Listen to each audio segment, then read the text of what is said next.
So, if you are here, you probably want to learn about wormholes, teleportation, and time travel. Before we can ask what is a wormhole, we need to ask ourselves what is a black hole? A black hole is a region of space-time, or universe, where nothing, not even light, can escape. The core of a black hole is called a singularity. A singularity is a mass with a very high density, which generates a very strong gravitational field. How does that happen? We know that matter has mass, and all mass generates gravity due to the mass's impression on space-time. So in the case of a singularity, mass has been compressed to such a high density that the gravitational field around the mass becomes extreme enough to pull in light and keep it from escaping. A mass of such high density is often the result of a collapsing star. Once a black hole is formed, its powerful gravitational field pulls in more matter, such as other stars, and the gravitational field strengthens. Something I should first make clear is that all mass makes an impression in space-time. Let me explain. Imagine a sheet of flexible material stretched across a large hoop. This represents space-time. Now, place a large sphere on the surface of your space-time sheet. This represents something like a planet. Notice that space-time around the planet depresses downwards, and the further away you move from the planet, the less space-time is depressed. This downward force represents the force of gravity generated by the planet's mass. Now, take a marble, place it on space-time, and roll it perpendicular to the direction it wants to naturally roll. Because we have a planet with a large mass in the middle, the marble, or moon if you will, is pulled into orbit around the planet.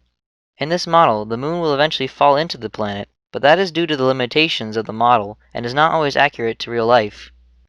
Now, imagine you compress the planet smaller and smaller. Space-time around the planet would depress downwards more and more, until the planet passes a size that generates enough depression or gravity around the planet that even if you shot a marble into orbit at light speed, it would fall into the newly created singularity without fail, as long as it's close enough. The boundary where the light speed marble could fall in and not be able to escape is called the event horizon. Now, something else I should explain. Let's say you have a star with a mass of x. Its gravitational force is y. If you were to stand on the surface of the star, the gravity exerted on you would be measured as z.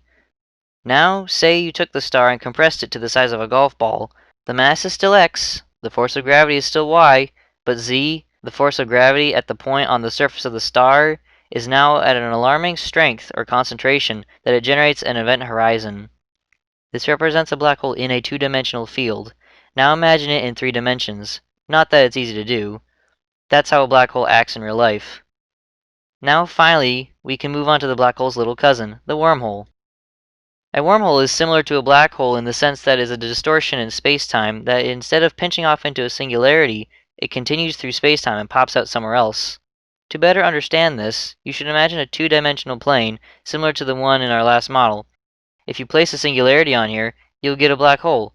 If you want a wormhole, the first step is to place a second singularity somewhere else on your spacetime sheet. Now you have 2 black holes ending in a singularity. Now pick up the spacetime sheet and curve it around itself so that you have 2 portions of the plane parallel to each other. If the black holes are lined up on either side, the ends of them would meet between the parallel planes. So now you have 2 openings that both lead to a dead end, aka the singularity. To do this, you need to use something called exotic matter to force open the area around the singularity. Exotic matter makes an inverted gravitational field in space-time. In other words, it repels mass, rather than attracts. To visualize this, you can imagine a depression of gravity, but in reverse, similar in shape to a hill. With the area around the singularity forced open, it is now passable.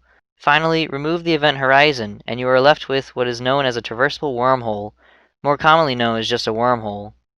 So now you know a bit more about wormholes and black holes. Thanks for listening.